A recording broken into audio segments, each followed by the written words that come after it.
Introdução. A primeira edição, publicada em janeiro de 1868. Esta nova obra é mais um passo adiante nas consequências e aplicações do Espiritismo. Conforme indica seu título, tem por objetivo o estudo dos 3 pontos diversamente interpretados e comentados até agora: a Gênese, os milagres e as predições, em suas relações com as novas leis que decorrem da observação dos fenômenos espíritas. 2 elementos, ou, se quiserem, 2 forças regem o universo: o elemento espiritual e o elemento material. Da ação simultânea desses 2 princípios nascem os fenômenos especiais, que são naturalmente inexplicáveis, se faz abstração de um deles. Absolutamente, como a formação da água seria inexplicável se fizesse abstração de um dos 2 elementos constitutivos, o oxigênio e o hidrogênio. O Espiritismo, demonstrando a existência do mundo espiritual e suas relações com o mundo material, dá a chave de uma multidão de fenômenos incompreendidos e considerados por isso mesmo como inadmissíveis por uma certa classe de pensadores. Esses fatos são muitos nas Escrituras e, pela falta de conhecerem as leis que os regem, é que os comentadores dos 2 campos opostos, girando sem cessar no mesmo círculo de ideias, uns fazendo abstração dos dados positivos da ciência, outros do princípio espiritual, não puderam chegar a uma solução racional. Esta solução está na ação recíproca do espírito e da matéria. Ela tira, é verdade, a maioria desses fatos seu caráter sobrenatural, mas o que vale mais, admiti-los como resultantes das leis da natureza ou rejeitá-los inteiramente. Sua rejeição absoluta arrasta da própria base do edifício, ao passo que a sua admissão a esse título, não suprimindo senão os acessórios, deixa a base intacta. Eis porque o Espiritismo conduz tantas pessoas à crença de verdades que elas antes consideravam como utopias. Esta obra é, como dissemos, um complemento das aplicações do Espiritismo de um ponto de vista especial. Os materiais estavam preparados, ou pelo menos elaborados desde longo tempo, mas o momento de publicá-los não havia ainda chegado. Era preciso, primeiro, que as ideias que deveriam formar-lhe a base tivessem alcançado a maturidade e, por outro lado, ter em conta a oportunidade das circunstâncias. O Espiritismo não tem mistérios, nem teorias secretas. Tudo nele deve ser dito claramente, a fim de que cada um possa julgá-lo com conhecimento de causa. Mas cada coisa deve vir a seu tempo, para vir com segurança. Uma solução dada levianamente antes da elucidação completa da questão seria uma causa de retardamento antes que de adiantamento. Daquela que se trata aqui, a importância do assunto nos fez um dever de evitar toda precipitação. Antes de entrarmos na matéria, pareceu-nos necessário definir o papel respectivo dos espíritos e dos homens na obra da nova doutrina. Essas considerações preliminares, descartando toda a ideia de misticismo, são o objeto do primeiro capítulo intitulado Caracteres da Revelação Espírita. Pedimos, sobre esse ponto, uma atenção séria, porque aí está, de certo modo, o nó da questão. Malgrado a arte que incumbe a atividade humana na elaboração dessa doutrina, a iniciativa pertence aos espíritos, mas não está formanda pela opinião pessoal de nenhum deles. Ela não é, e nem pode ser, senão a resultante de seu ensinamento coletivo e concordante. Por essa única condição, pode-se dizer a doutrina dos espíritos. De outro modo, não seria senão a doutrina de um espírito, e não teria senão o valor de uma opinião pessoal. Generalidade e concordância nos ensinamentos, tal é o caráter essencial da doutrina, a própria condição da sua existência. Disso resulta que todo princípio que não recebeu a consagração do controle da generalidade não pode ser considerado parte integrante dessa mesma doutrina, mas uma simples opinião isolada, da qual o Espiritismo não pode assumir a responsabilidade. É essa coletividade concordante da opinião dos espíritos, passada, por outro lado, pelo critério da lógica, que faz a força da doutrina espírita e lhe assegura perpetuidade. Para que ela mudasse, seria preciso que a universalidade dos espíritos mudasse de opinião e que viesse um dia a afirmar o contrário do que disseram, uma vez que ela tem a sua fonte no ensinamento dos espíritos. Para que sucumbisse, seria preciso que os espíritos deixassem de existir. É também o que a fará sempre prevalecer sobre os sistemas pessoais que não têm, conforme ela, suas raízes por toda parte. O Livro dos Espíritos não viu seu crédito se consolidar, senão porque é a expressão de um pensamento coletivo geral. No mês de abril de 1867, viu cumprir-se o seu primeiro período decenal. Nesse intervalo, os princípios fundamentais, nos quais colocou as suas bases, foram sucessivamente completados e desenvolvidos em consequência do ensinamento progressivo dos espíritos. Mas nenhum recebeu desmentido da experiência.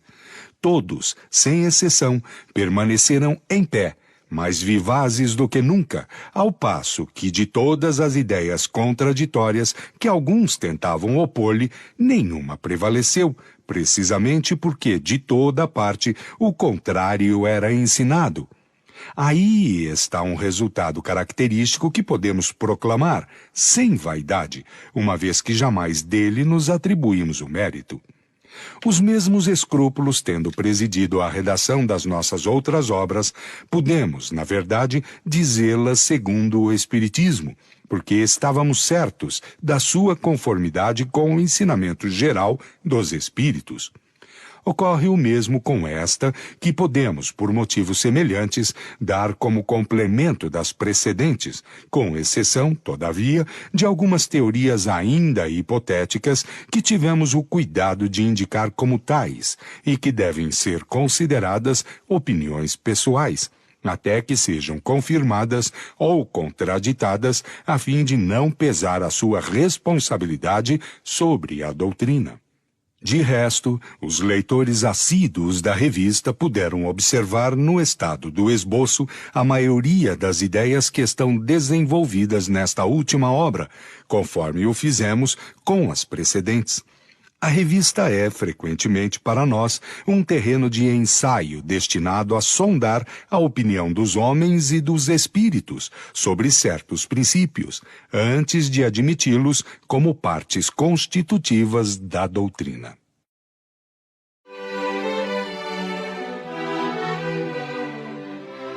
A Gênese, segundo o Espiritismo. Capítulo 1.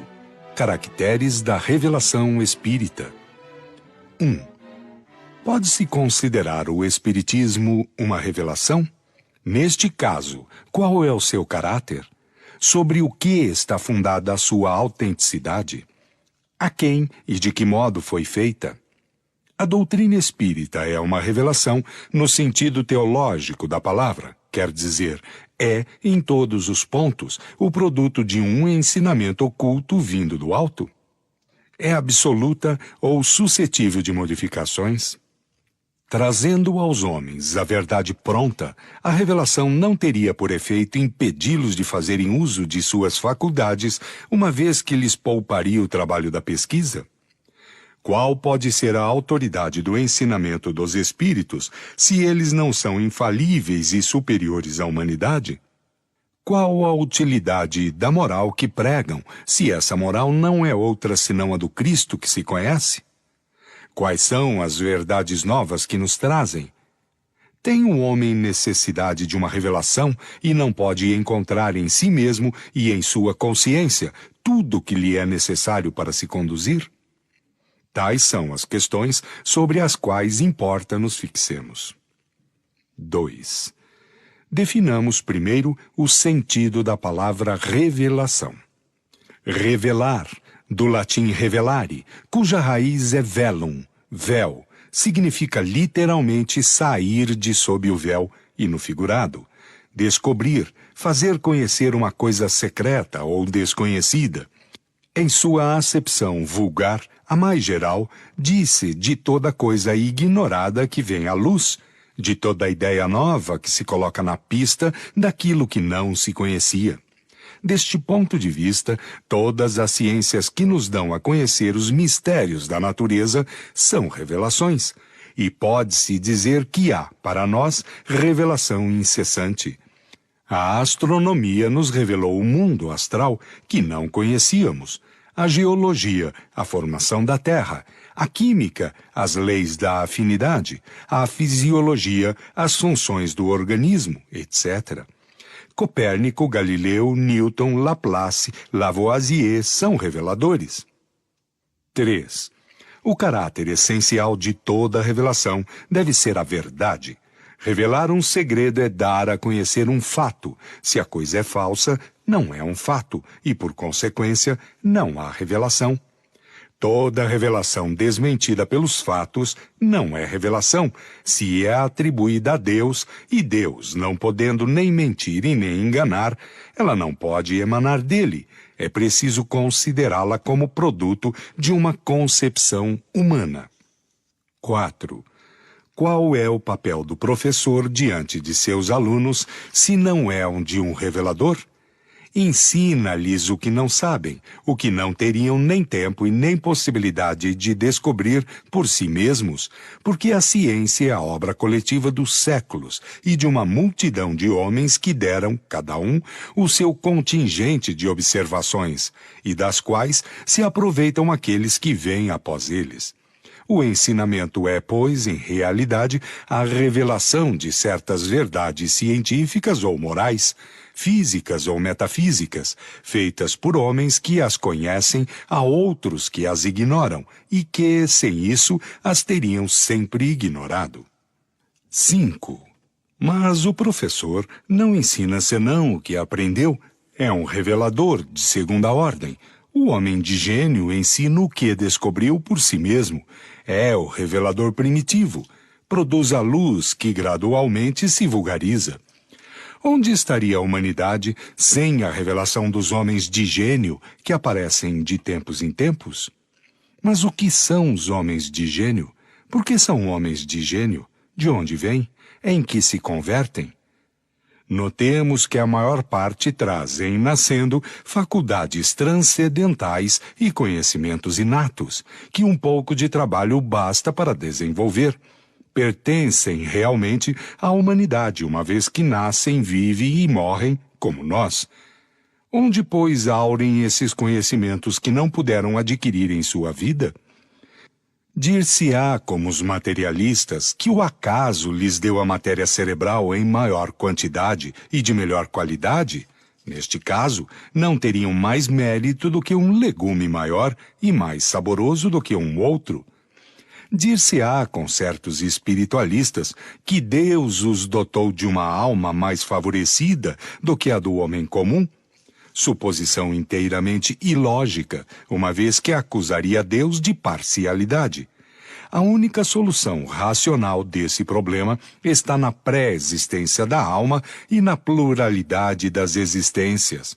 O homem de gênio é um espírito que viveu por mais tempo, que por consequência mais adquiriu e progrediu mais do que aqueles que estão menos avançados.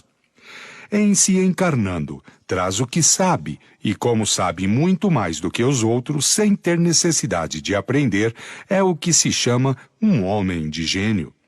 Mas o que sabe não deixa de ser o fruto de um trabalho anterior, e não o resultado de um privilégio. Antes de nascer era, pois, espírito adiantado. Ele se reencarna, seja para fazer os outros aproveitarem o que sabe, seja para adquirir mais. Os homens progridem, incontestavelmente, por si mesmos e pelos esforços de sua inteligência. Mas, entregues às suas próprias forças, esse progresso é muito lento, se não são ajudados por homens mais avançados, como o escolar o é por seus professores. Todos os povos tiveram seus homens de gênio que viveram em diversas épocas para dar-lhes impulso e tirá-los da inércia. 6. Desde que se admita a solicitude de Deus para com suas criaturas, por que não se admitir que espíritos capazes, pela sua energia e a superioridade de seus conhecimentos, de fazer a humanidade avançar, se encarnem pela vontade de Deus, tendo em vista ajudarem o progresso em um sentido determinado? Que recebam uma missão igual a um embaixador que recebe uma de seu soberano? Tal é o papel dos grandes gênios, que vêm fazer senão ensinar aos homens as verdades que estes ignoram e que teriam ignorado ainda durante longos períodos, a fim de lhes dar um impulso com a ajuda do qual possam se elevar mais rapidamente. Esses gênios, que aparecem através dos séculos como estrelas brilhantes, que deixam depois deles um longo rastro luminoso na humanidade, são missionários, ou, se o quiserem, messias. As coisas novas que ensinam aos homens, seja na ordem física, seja na ordem filosófica, são revelações.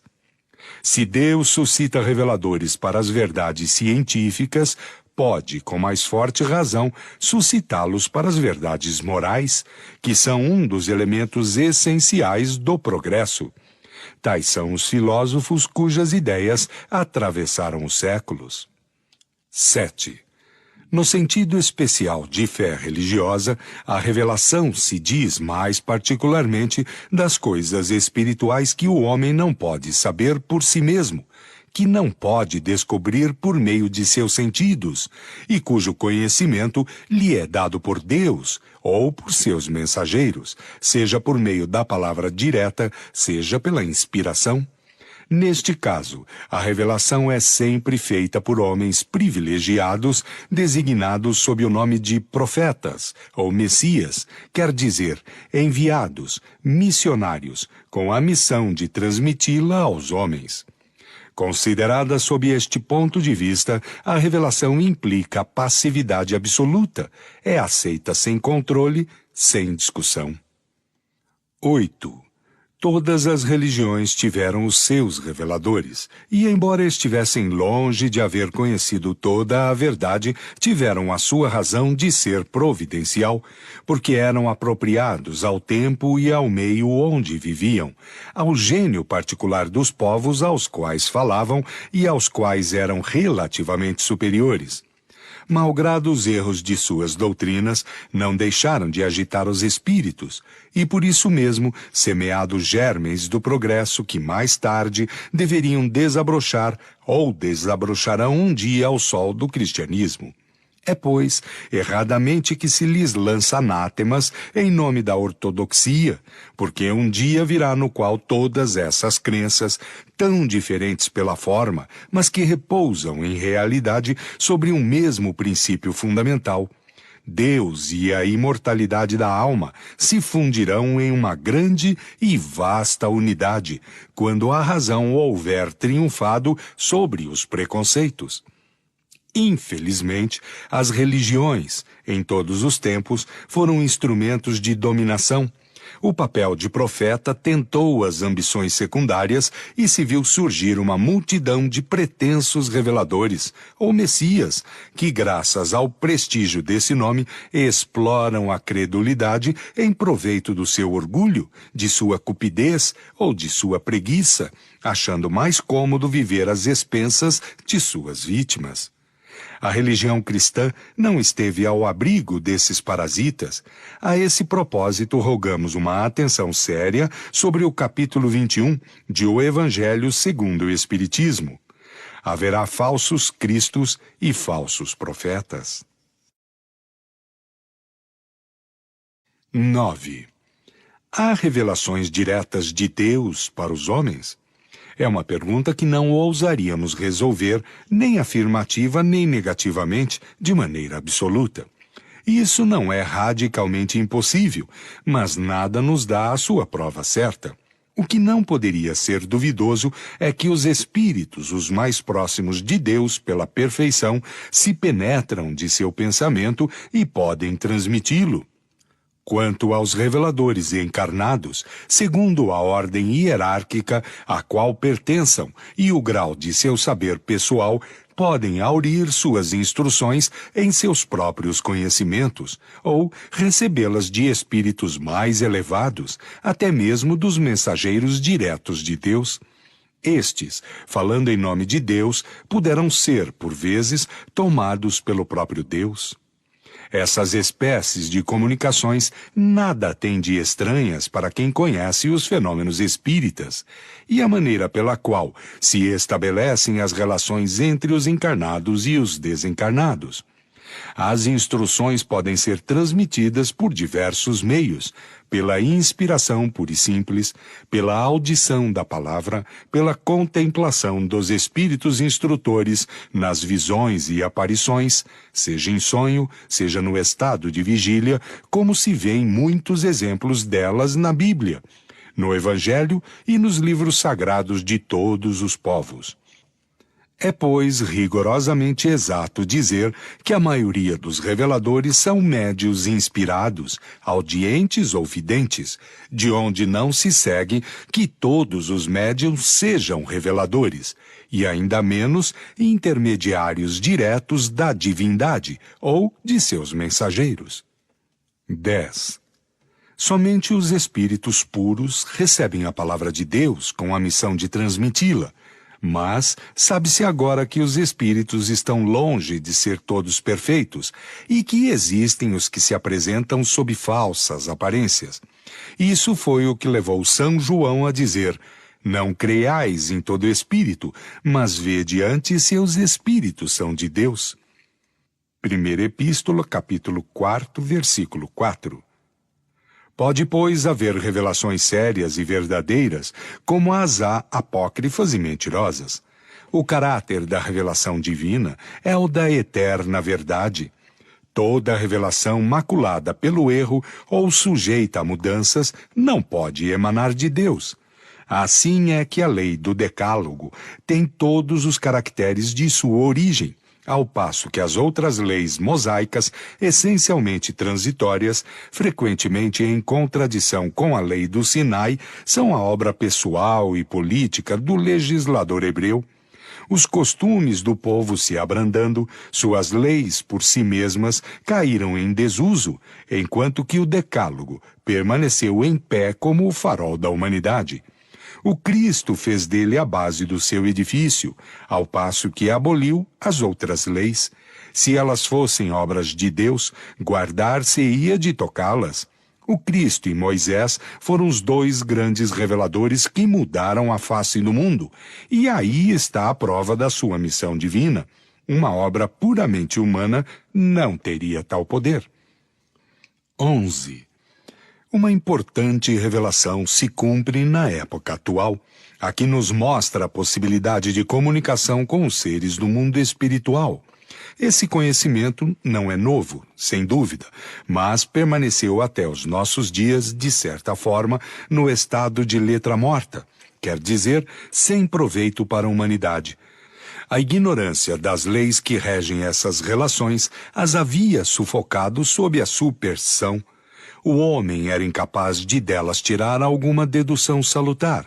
Estava reservado à nossa época desembaraçá-la de seus acessórios ridículos, compreender-lhe a importância e dela fazer sair a luz que deverá iluminar a rota do futuro. 12.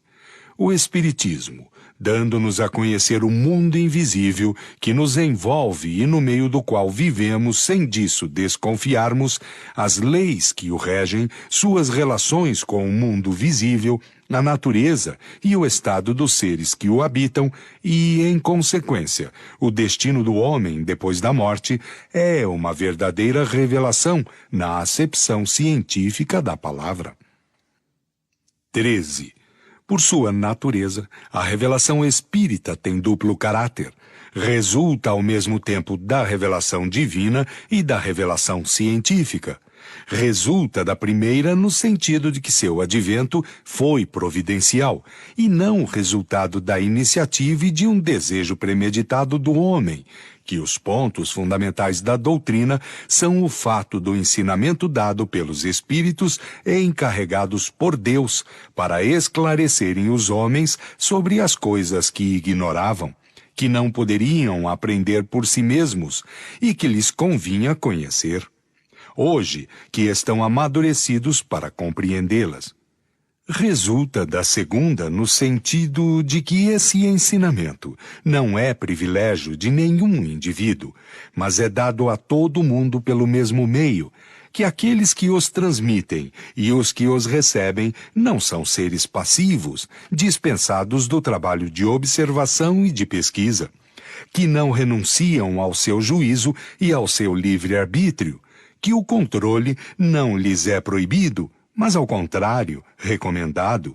Enfim, que a doutrina não foi ditada completa nem imposta crença cega, que é deduzida pelo trabalho do homem da observação dos fatos que os espíritos colocam sob seus olhos e das instruções que lhe dão, instruções que ele estuda, comenta, compara e das quais ele mesmo tira as consequências e aplicações.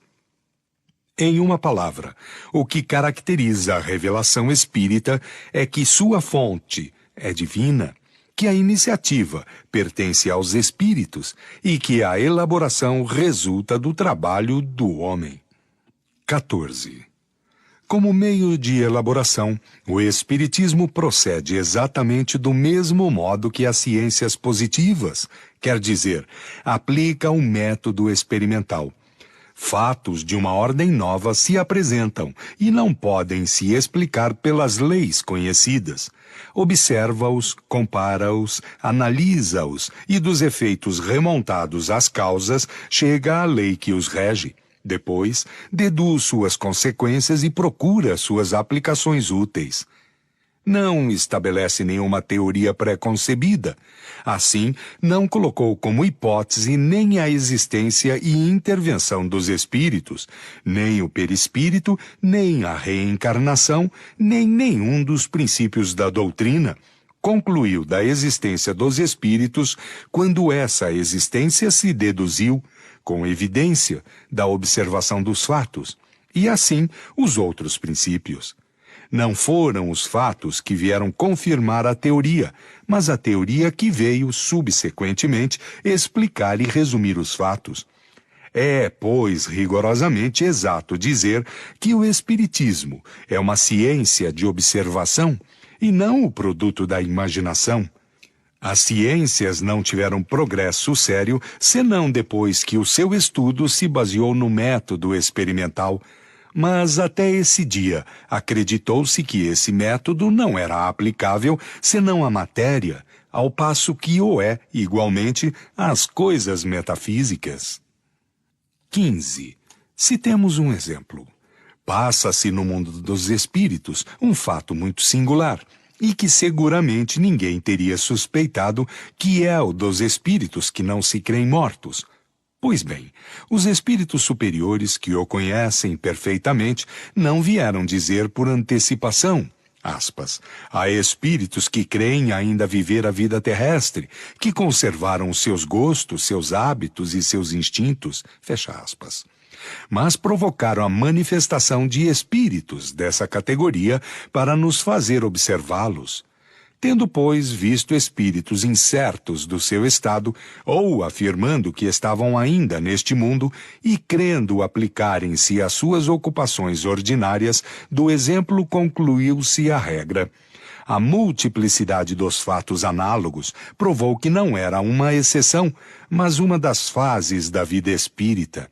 Ela permitiu estudar todas as variedades e as causas dessa singular ilusão.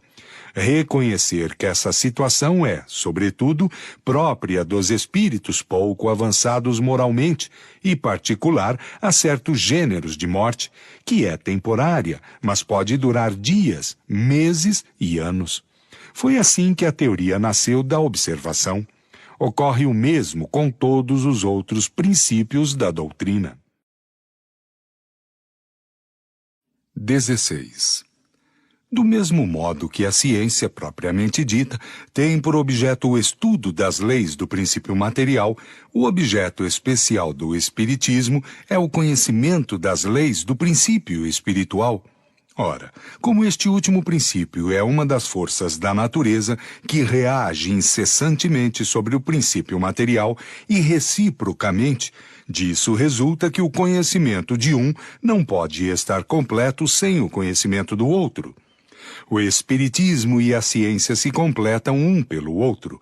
A ciência sem o espiritismo se encontra na impossibilidade de explicar certos fenômenos unicamente pelas leis da matéria.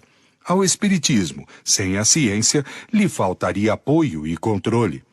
O estudo das leis da matéria deveria preceder ao da espiritualidade, porque é a matéria que fere, primeiramente, os sentidos. O espiritismo, vindo antes das descobertas científicas, teria sido obra abortada, como tudo que vem antes de seu tempo. 17. Todas as ciências se encadeiam e se sucedem numa ordem racional. Nascem uma das outras na medida que encontram um ponto de apoio nas ideias e nos conhecimentos anteriores. A astronomia, uma das primeiras das que foram cultivadas, permaneceu nos erros da infância até o momento em que a física veio revelar a lei das forças dos agentes naturais. A química, nada podendo sem a física, deveria sucedê-la de perto, para em seguida marcharem as duas de acordo, apoiando-se uma sobre a outra. A anatomia, a fisiologia, a zoologia, a botânica, a mineralogia não se tornaram ciências sérias senão com a ajuda das luzes trazidas pela física e pela química. A geologia, nascida ontem, sem a astronomia, a física, a química e todas as outras, teria se ressentido dos seus verdadeiros elementos de vitalidade. Não poderia vir senão depois. 18. A ciência moderna mostrou a verdade sobre os elementos primitivos dos antigos e, de observação em observação, chegou à concepção de um único elemento gerador de todas as transformações da matéria. Mas a matéria, por si mesma, é inerte, não tem vida, nem pensamento, nem sentimento. É-lhe necessária a sua união com o princípio espiritual. O espiritismo não descobriu nem inventou esse princípio, mas o principal o tem demonstrado por provas irrecusáveis. Estudou-o, analisou-o e demonstrou a sua ação evidente. Ao elemento material veio juntar o elemento espiritual. Elemento material e elemento espiritual, eis os dois princípios, as duas forças vivas da natureza. Pela união indissolúvel destes dois elementos, explica-se sem dificuldade uma multidão de fatos até agora inexplicáveis. 1. Nota.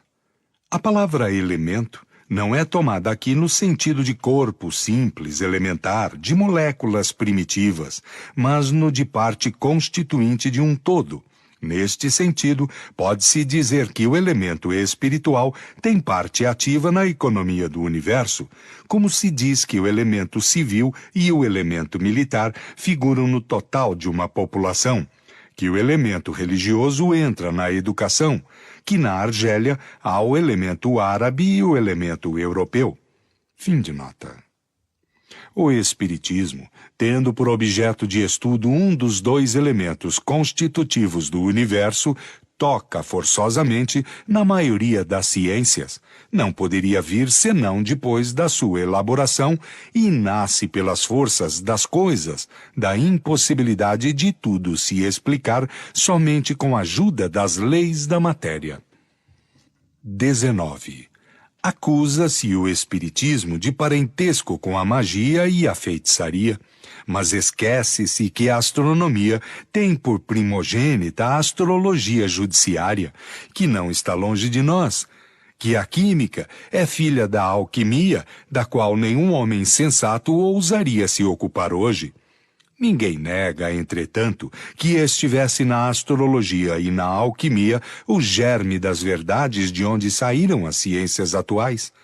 Malgrado as suas fórmulas ridículas, a alquimia encaminhou para a descoberta dos corpos simples e da lei das afinidades. A astrologia se apoiava sobre a posição e o movimento dos astros, que havia estudado, mas na ignorância das verdadeiras leis que regem o mecanismo o universo, os astros eram, para o vulgo, seres misteriosos aos quais a superstição emprestou uma influência moral e um sentido revelador. Quando Galileu, Newton, Kepler fizeram conhecer essas leis, que o telescópio rasgou o véu e mergulhou nas profundezas do espaço um olhar que certas pessoas acharam indiscreto, os planetas nos apareceram como simples mundos semelhantes ao nosso, e todo o alicerce do maravilhoso desabou. Ocorre o mesmo com o espiritismo em relação à magia e à feitiçaria. Estas se apoiavam também sobre a manifestação dos espíritos, como a astrologia sobre o movimento dos astros, mas na ignorância das leis que regem o mundo espiritual, misturavam a essas relações práticas e crenças ridículas, às quais o espiritismo moderno, fruto da experiência e da observação, mostrou a verdade. Seguramente, a distância que separa o espiritismo da magia e da feitiçaria é maior do que a que existe entre a astronomia e a astrologia, a química e a alquimia. Querer confundi-las é provar não saber delas nem a primeira palavra. 20. Só o fato da possibilidade de comunicar-se com os seres do mundo espiritual tem consequências incalculáveis da mais alta gravidade. É todo um mundo novo que se nos revela, e que tem tanto mais importância quanto atinge a todos os homens, sem exceção. Esse conhecimento não pode deixar de trazer, em se generalizando, uma modificação profunda nos costumes, no caráter, nos hábitos e nas crenças que têm tão grande influência sobre as relações sociais. É toda uma revolução que se opera nas ideias, revolução tanto maior quanto mais poderosa, quando não está circunscrita a um povo, a uma casta, mas que atinge simultaneamente, pelo coração, todas as classes, todas as nacionalidades, todos os cultos. É, pois, com razão, que o Espiritismo é considerado a terceira das grandes revelações. Vejamos no que essas revelações diferem e por que laços se ligam uma à outra. 21.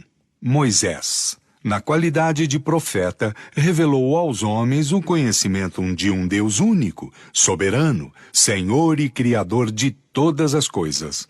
Promulgou a lei do Sinai e lançou os fundamentos da verdadeira fé. Na qualidade de homem, foi o legislador do povo pelo qual essa lei primitiva, se depurando, deveria um dia se difundir por sobre toda a terra. 22. O Cristo, tomando da lei antiga o que era eterno e divino e rejeitando o que não era senão transitório, puramente disciplinar e de concepção humana, acrescentou a revelação da vida futura, da qual Moisés não havia falado, e das penas e recompensas que esperam um homem depois da morte. Ver Revista Espírita 1861, páginas 90 e 280. 23. A parte mais importante da revelação do Cristo, no sentido de que ela é a fonte primeira, a pedra angular de toda a sua doutrina, é o ponto de vista, todo novo, sob o qual fez considerar a divindade. Não é mais o Deus terrível, ciumento, vingativo de Moisés, o Deus impiedoso que rega a terra com sangue humano, que ordena o massacre e o extermínio de povos, sem excetuar as mulheres, as crianças e os velhos, que castiga aqueles que poupam as vítimas. Não é mais o Deus injusto que pune todo o povo pela falta de seu chefe, que se vinga do culpado sobre a pessoa do inocente, que castiga as crianças pela falta de seu pai. Mas um Deus clemente, soberanamente justo e bom, cheio de mansuetude e de misericórdia, que perdoa ao pecador arrependido e dá a cada um segundo as suas obras. Não é mais o Deus de um único povo privilegiado, o Deus dos exércitos presidindo aos combates para sustentar a sua própria causa contra o Deus dos outros povos, mas o Pai comum do gênero humano, que estende a sua proteção sobre todos os filhos e os chama a todos para si. Não é mais o Deus que recompensa e pune apenas pelos bens da terra, que faz consistir a glória e a felicidade na servidão dos povos rivais e na multiplicidade da descendência, mas que diz aos homens: a vossa verdadeira pátria não é este mundo, ela está no reino celeste. Será aí que os humildes de coração serão elevados e que os orgulhosos serão rebaixados. Não é mais o Deus que faz da vingança uma virtude e ordena pagar olho por olho, dente por dente, mas o Deus de misericórdia que diz: perdoai as ofensas, se quereis que vos seja perdoado. Fazei o bem em troca do mal. Não façais a outrem o que não quereis que vos façam. Não é mais o Deus mesquinho e meticuloso que impõe, sob as mais rigorosas penas, a maneira pela qual quer ser adorado, que se ofende com a inobservância de uma fórmula, mas o Deus grande, que considera o pensamento e não se honra com a forma. Este não é mais, enfim, o Deus que quer ser temido, mas o Deus que quer ser amado. 24.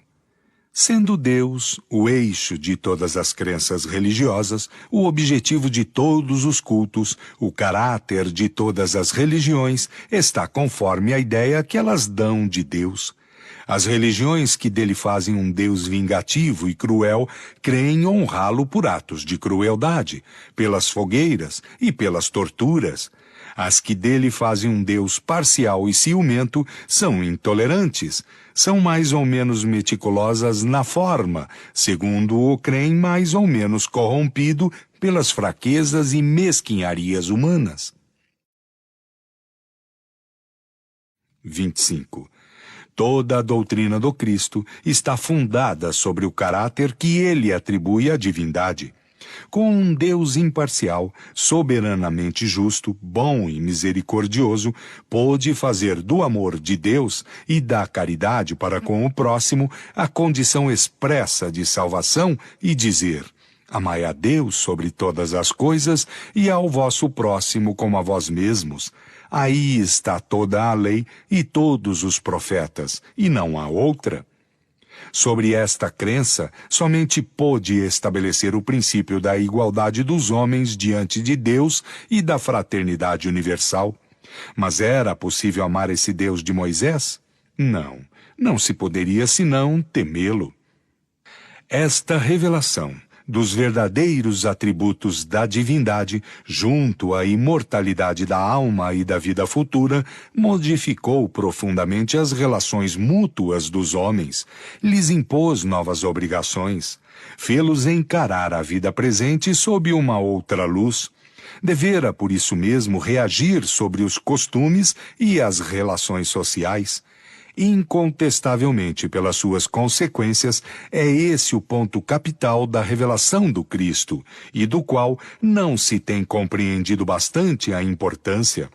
É lamentável dizê-lo, é também o ponto do qual se está mais afastado, o que mais se tem ignorado na interpretação de seus ensinos. 26. Entretanto, o Cristo acrescentou, aspas, muitas das coisas que vos digo, não podeis ainda compreendê-las, e tenho, para vos dizer, muitas outras que não compreenderíeis. Por isso vos falo por parábolas. Mais tarde, porém, vos enviarei o Consolador, o Espírito de verdade, que restabelecerá todas as coisas e vô-las explicará todas. Fecha aspas. João, capítulo 14, 16, Mateus, capítulo 17. Se o Cristo não disse tudo o que ele teria podido dizer, foi porque acreditou dever deixar certas verdades na sombra, até que os homens estivessem no estado de compreendê-las. Intencionalmente, o seu ensinamento era, pois, incompleto, uma vez que anunciava a vinda daquele que deveria completá-lo. Previa, pois, que se equivocariam com as suas palavras, que seriam desviados dos seus ensinamentos. Em uma palavra, que se desfaria o que ele fez, uma vez que todas as coisas deveriam ser restabelecidas. Não se restabelece senão aquilo que foi desfeito. 27. Por que chama ele ao novo Messias de Consolador? Esse nome, significativo e sem ambiguidade, é toda uma revelação. Previa, pois, que os homens teriam necessidade de consolações, o que implicaria a insuficiência daquelas que encontrassem nas crenças que se formassem. Nunca o Cristo foi mais claro e mais explícito do que nestas últimas palavras, às quais poucas pessoas prestaram atenção, talvez porque se tem evitado pô-las em evidência e aprofundar-lhes o sentido profético. 28. Se o Cristo não pôde desenvolver o seu ensinamento de maneira completa, foi porque faltavam aos homens conhecimentos que estes só poderiam adquirir com o tempo e sem os quais não poderiam compreendê-lo. Há coisas que teriam parecido um contrassenso no estado dos conhecimentos de então. Por completar os seus ensinamentos, deve-se, pois, entender no sentido de explicar e desenvolver bem mais do que no sentido de acrescentar verdades novas, porque tudo neles se encontra em germe. Falta somente a chave para apreender o sentido de suas palavras. 29. Mas quem ousa permitir-se interpretar as Escrituras Sagradas? Quem tem esse direito? Quem possui as luzes necessárias senão os teólogos? Quem ousa? A ciência, primeiro, que não pede permissão a ninguém para dar a conhecer as leis da natureza e salta de pé juntos sobre os erros e os preconceitos. Quem tem esse direito? Neste século de emancipação intelectual e de liberdade de consciência, o direito de exame pertence a todo o mundo, e as Escrituras não são mais a arca santa na qual ninguém ousava tocar os dedos sem o risco de ser fulminado. Quanto às luzes especiais necessárias, sem contestar as dos teólogos, e por esclarecidos que fossem os da Idade Média, e em particular os pais da Igreja, não estavam o bastante, entretanto, para não condenarem como heresia o movimento da Terra e a crença nos antípodas, e sem remontar tão alto, os de hoje não lançaram anátema aos períodos de formação da Terra? Os homens não puderam explicar as Escrituras senão com a ajuda daquilo que sabiam, das noções, falsas ou incompletas, que tinham quanto às leis da natureza, mais tarde reveladas pela ciência. Eis porque os próprios teólogos puderam, de boa fé, se enganar sobre o sentido de certas palavras e de certos fatos do Evangelho, querendo a todo preço nele encontrar a confirmação de um pensamento pré-concebido. Volteavam sempre no mesmo círculo, sem deixarem o seu ponto de vista, de tal sorte que não viam senão aquilo que queriam ver. Por sábios teólogos que fossem, não podiam compreender as causas dependentes de leis que não conheciam. Mas quem será o juiz das interpretações diversas e frequentemente contraditórias dadas fora da teologia? O futuro, a lógica e o bom senso. Os homens, cada vez mais esclarecidos, à medida que fatos novos e novas leis venham a se revelar, saberão separar os sistemas utópicos da realidade. Ora, a ciência faz conhecer certas leis, o espiritismo faz conhecer outras. Umas e outras são indispensáveis à compreensão dos textos sagrados de todas as religiões, desde Confúcio e Buda até o cristianismo. Quanto à teologia, ela não poderá judiciosamente alegar as contradições da ciência, quando não está de acordo consigo mesma. 30. O Espiritismo, tomando seu ponto de partida das próprias palavras do Cristo, como este auria a sua de Moisés, é uma consequência direta da sua doutrina. A ideia vaga da vida futura acrescenta a revelação do mundo invisível que nos cerca e povoa o espaço, e com isto fixa a crença, dá-lhe um corpo, uma consistência, uma realidade no pensamento. Definiu os laços que unem a alma ao corpo e levantou o véu que escondia aos homens os mistérios do nascimento e da morte. Pelo Espiritismo, o homem sabe de onde vem, para onde vai, por que está na terra, por que sofre temporariamente e vê por toda a parte a justiça de Deus. Sabe que a alma progride sem cessar através de uma série de existências, até que haja alcançado o grau de perfeição que pode aproximá-la de Deus.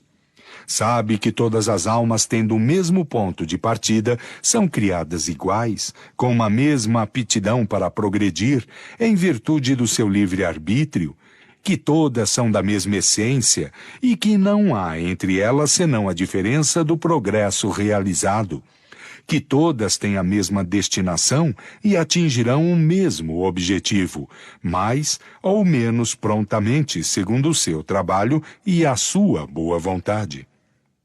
Sabe que não há criaturas deserdadas, nem mais favorecidas umas do que as outras, que Deus não as tem criado privilegiadas e dispensadas do trabalho imposto às outras para progredirem, que não há seres perpetuamente devotados ao mal e ao sofrimento, que os designados sob o nome de demônios são espíritos ainda atrasados e imperfeitos, que fazem o mal no estado de espírito, como faziam no estado de homens, mas que avançarão e se melhorarão, que os anjos ou puros espíritos não são seres criados à parte na criação, mas espíritos que alcançaram o objetivo depois de terem seguido a fieira do progresso, que assim não há criações múltiplas, nem diferentes categorias entre os seres inteligentes, mas que toda a criação resulta da grande lei de unidade que rege o universo, e que todos os seres gravitam para um objetivo comum, que é a perfeição, sem que uns sejam favorecidos às custas dos outros, todos sendo os filhos das suas obras. 31. Pelas relações que o homem pode agora estabelecer com aqueles que deixaram a Terra, tem não somente a prova material da existência e da individualidade da alma, mas compreende a solidariedade que liga os vivos e os mortos deste mundo, e os deste mundo com os de outros mundos. Conhece a sua situação no mundo dos espíritos, segue-os em suas migrações, testemunha as suas alegrias e seus infortúnios, sabe por que são felizes ou infelizes e a sorte que o espera, a ele mesmo, segundo o bem ou o mal que faça. Essas relações iniciam o homem na vida futura, que ele pode observar em todas as suas fases, em todas as suas peripécias. O futuro não é mais uma vaga esperança, é um fato positivo, uma certeza matemática.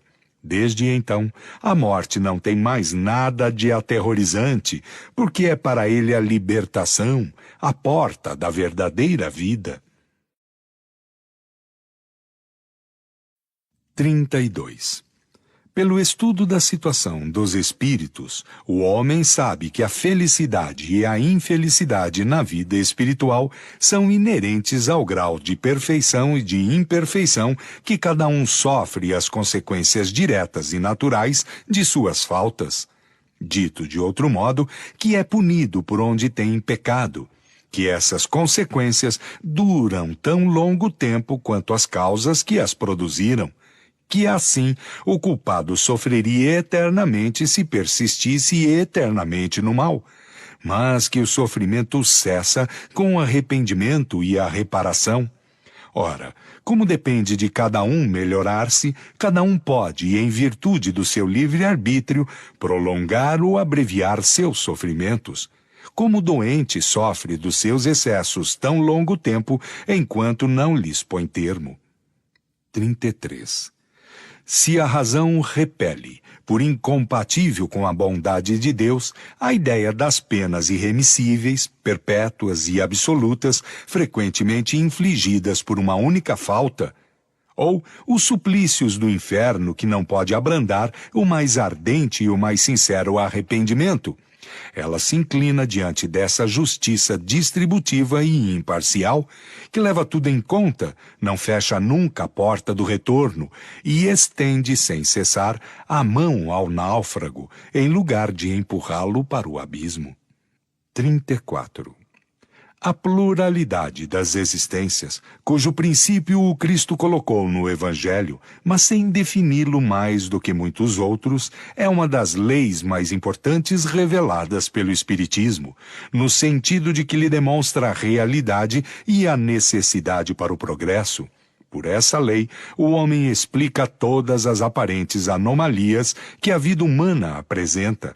As diferenças de posição social, as mortes prematuras que sem a reencarnação tornariam inúteis para a alma a vida abreviada, a desigualdade das aptidões intelectuais e morais, pela antiguidade do espírito que tem, mais ou menos, aprendido e progredido, e que traz, em renascendo, o que adquiriu em suas existências anteriores.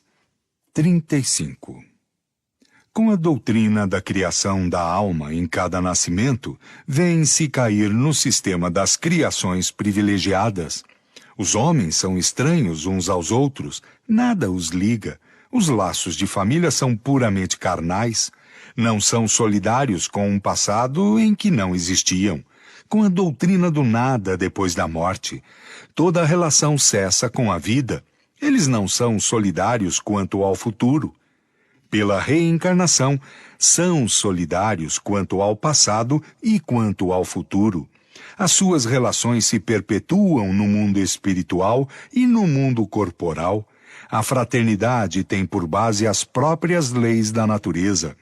O bem tem um objetivo, o mal, as suas consequências inevitáveis. 36. Com a reencarnação, caem os preconceitos de raças e de castas, uma vez que o mesmo espírito pode renascer rico ou pobre, grande senhor ou proletário, chefe ou subordinado, livre ou escravo, homem ou mulher. De todos os argumentos contra a injustiça da servidão e da escravidão, contra a sujeição da mulher à lei do mais forte, não há nenhum deles que ultrapasse em lógica o fato material da reencarnação. Se, pois, a reencarnação repousa sobre uma lei da natureza, o princípio da fraternidade universal, ela repousa sobre a mesma lei da igualdade de direitos sociais e, por conseguinte, a da liberdade. 37. Tirai ao homem o espírito livre, independente, sobrevivente à matéria, e fareis dele uma máquina organizada, sem objetivo, sem responsabilidade, sem outro freio que o da lei civil, e próprio para ser explorado como um animal inteligente. Não esperando nada depois da morte, nada o detém para aumentar os gozos do presente. Se sofre, não tem em perspectiva senão desespero e o nada por refúgio. Com a certeza do futuro, há de encontrar aqueles a quem amou, o medo de rever aqueles a quem ofendeu, todas as suas ideias mudam. O Espiritismo não fizesse senão tirar o homem da dúvida com respeito à vida futura, teria feito mais pelo seu adiantamento moral do que todas as leis disciplinares que o freiam, algumas vezes, mas não o transformam. 38. Sem a pré-existência da alma, a doutrina do pecado original não é apenas irreconciliável com a justiça de Deus, que torna todos os homens responsáveis pela falta de um só deles. Seria um contrassenso e tanto menos justificável que, segundo essa doutrina, a alma não existia na época a qual se pretende fazer remontar a sua responsabilidade. Com a preexistência, o homem traz, em renascendo, o germe de suas imperfeições, dos defeitos de que não se corrigiu e que se traduzem por seus instintos naturais, as suas propensões a tal ou tal vício. Está aí o seu verdadeiro pecado original, do qual sofre naturalmente as consequências, mas com a diferença capital de que suporta o castigo das próprias faltas, e não as de outrem. E esta outra diferença, ao mesmo tempo consoladora, é encorajante e soberanamente equitativa de que cada existência lhe oferece os meios de se remir pela reparação, e de progredir, seja em se despojando de algumas imperfeições, seja adquirindo novos conhecimentos, e isso até que, estando suficientemente purificado, não tenha mais necessidade da vida corporal e possa viver, exclusivamente, a vida espiritual, eterna e feliz. Pela mesma razão, aquele que progrediu moralmente traz, em renascendo, qualidades inatas, do mesmo modo que aquele que progrediu intelectualmente traz ideias inatas. Está identificado com o bem, pratica-o sem esforço, sem cálculo e, por assim dizer, sem nele pensar. Quem está obrigado a combater as suas más tendências está ainda na luta. O primeiro já venceu, o segundo está em vias de vencer. Há, pois, virtude original, como há saber original e pecado, ou melhor, vício original. 39. O Espiritismo experimental estudou as propriedades dos fluidos espirituais e a ação deles sobre a matéria. Demonstrou a existência do perispírito, suspeitado desde a antiguidade e designado por São Paulo sob o nome de corpo espiritual, quer dizer, de corpo fluídico da alma depois da destruição do corpo tangível. Sabe-se hoje que esse envoltório é inseparável da alma, que é um dos elementos constitutivos do ser humano, que é o veículo de transmissão do pensamento e que durante a vida do corpo serve de laço entre o espírito e a matéria. O perispírito desempenha um papel tão importante no organismo e numa multidão de afecções que se liga à fisiologia tão bem quanto à psicologia. 40.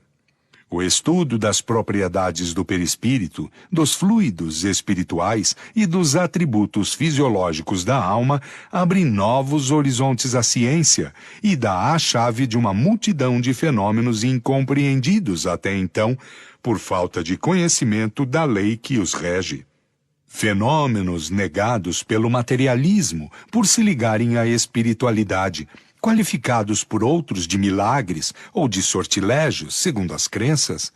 Tais são, entre outros, os fenômenos da dupla vista, da visão à distância, do sonambulismo natural e artificial, dos efeitos físicos da catalepsia e da letargia, da presciência, dos pressentimentos, das aparições, das transfigurações, da transmissão do pensamento, da fascinação, das curas instantâneas, das obsessões e possessões, etc. Em demonstrando que esses fenômenos repousam sobre leis tão naturais quanto as dos fenômenos elétricos e as condições normais nas quais podem se reproduzir, o Espiritismo destruiu o império do maravilhoso e do sobrenatural e, por consequência, a fonte da maioria das superstições. Se fez crer na possibilidade de certas coisas consideradas por alguns como quiméricas, impediu de crer em muitas outras das quais demonstra a impossibilidade e a irracionalidade. 41. O Espiritismo, bem longe de negar ou de destruir o Evangelho, vem, ao contrário, confirmar, explicar e desenvolver pelas novas leis da natureza que revela tudo o que o Cristo disse e fez. traz a luz sobre os pontos obscuros dos seus ensinamentos, de tal sorte que aqueles para quem certas partes do Evangelho eram ininteligíveis ou pareciam inadmissíveis, as compreendem, sem esforço, com a ajuda do Espiritismo, e as admitem, veem melhor a sua importância e podem separar a realidade da alegoria. O Cristo lhes parece maior, não é mais simplesmente um filósofo, é um Messias divino. 42. Se considera, por outro lado, a força moralizadora do Espiritismo pelo objetivo que assinala para todas as ações da vida, pelas consequências do bem e do mal que faz tocar com o dedo, a força moral, a coragem, as consolações que dá nas aflições por uma inalterável confiança no futuro, pelo pensamento de ter perto de si os seres a quem amou, a segurança de revê-los, a possibilidade de conversar com eles, enfim, pela certeza de que tudo o que se faz, de que tudo o que se adquire em inteligência, em ciência, em moralidade, até a última hora da vida, nada está perdido. Que tudo aproveita ao adiantamento, reconhece-se que o Espiritismo realiza todas as promessas do Cristo com respeito ao Consolador anunciado. Ora, como é o Espírito de verdade quem preside ao grande movimento de regeneração, a promessa do seu advento se encontra realizada, porque pelo fato é ele o verdadeiro Consolador. 1. Nota. Muitos pais de família deploram a morte prematura de crianças para cuja educação fizeram grandes sacrifícios e dizem a si mesmos que tudo isso é pura perda. Com o Espiritismo, não lamentam mais esses sacrifícios e estariam prontos a fazê-los mesmo com a certeza de verem morrer seus filhos, porque sabem que, se esses últimos não aproveitam essa educação no presente, ela servirá, em primeiro lugar, para seu adiantamento como espíritos, depois que isso será igualmente adquirido para uma nova existência, e que, quando retornarem, terão uma bagagem intelectual que os tornará mais aptos para adquirirem novos conhecimentos. Tais são essas crianças que trazem em nascendo ideias inatas, que sabem, por assim dizer, sem terem necessidade de aprender. Se os pais não têm a satisfação imediata de verem seus filhos aproveitarem essa educação, dela gozarão certamente mais tarde, seja como espíritos, seja como homens. Talvez eles sejam de novo os pais dessas mesmas crianças, de quem se dirá felizmente dotadas pela natureza e que devem as suas aptidões a uma precedente educação. Do mesmo modo, se os filhos acabam mal pela negligência dos seus pais, estes podem ter que sofrer, mais tarde, pelos dissabores e desgostos que lhes suscitarão em uma nova existência. O Evangelho segundo o Espiritismo, capítulo 5, número 21, Mortes Prematuras. Fim de nota. 43. Se a esses resultados se acrescenta a rapidez extraordinária da propagação do Espiritismo, apesar de tudo o que se fez para abatê-lo, não se pode discordar de que a sua vinda tenha sido providencial, porque triunfa de todas as forças e de toda a má vontade dos homens. A facilidade com a qual ele é aceito por um tão grande número, e isso sem constrangimento, sem outros meios senão o poder da ideia, prova que responde a uma necessidade, a de crer em alguma coisa, depois do vazio cavado pela incredulidade, e que, consequentemente, veio ao seu tempo. 44. Os aflitos são em grande número. Não é, pois, surpreendente que tantas pessoas acolham uma doutrina que consola, de preferência, as doutrinas que desesperam, porque aos deserdados, mais do que aos felizes do mundo, que se dirige o Espiritismo. O enfermo vê chegar o médico com mais alegria do que aquele que está bem. Ora, os aflitos são os enfermos, e o consolador é o médico. Vós que combateis o Espiritismo, se quereis que renunciemos a ele para seguir-vos, dai, pois, mais e melhor do que ele. Curai com maior segurança as feridas da alma. Dai mais consolações, mais satisfações ao coração, esperanças mais legítimas, certezas maiores. Fazei do futuro um quadro mais racional, mais sedutor, mas não penseis em destruí-lo, vós com a perspectiva do nada, vós com a alternativa das chamas do inferno ou da beata e inútil contemplação perpétua. 45. A primeira revelação estava personificada em Moisés, a segunda no Cristo, a terceira não está em nenhum indivíduo. As duas primeiras são individuais, a terceira é coletiva. Está aí um caráter essencial de uma grande importância. Ela é coletiva no sentido de que não foi feita como privilégio a pessoa alguma, que ninguém, por conseguinte, pode dela se dizer o profeta exclusivo. Foi feita simultaneamente sobre toda a terra, a milhões de pessoas, de todas as idades e de todas as condições, desde o mais alto da escala, segundo esta predição referida pelo autor dos Atos dos Apóstolos, aspas. Nos últimos tempos, disse o Senhor, derramarei de meu espírito sobre toda a carne. Vossos filhos e vossas filhas profetizarão, vossos jovens terão visões e vossos velhos terão sonhos. Atos, capítulo 2, versículo 17 e 18. Não saiu de nenhum culto especial a fim de servir a todos um dia de ponto de reunião. 1. Nota.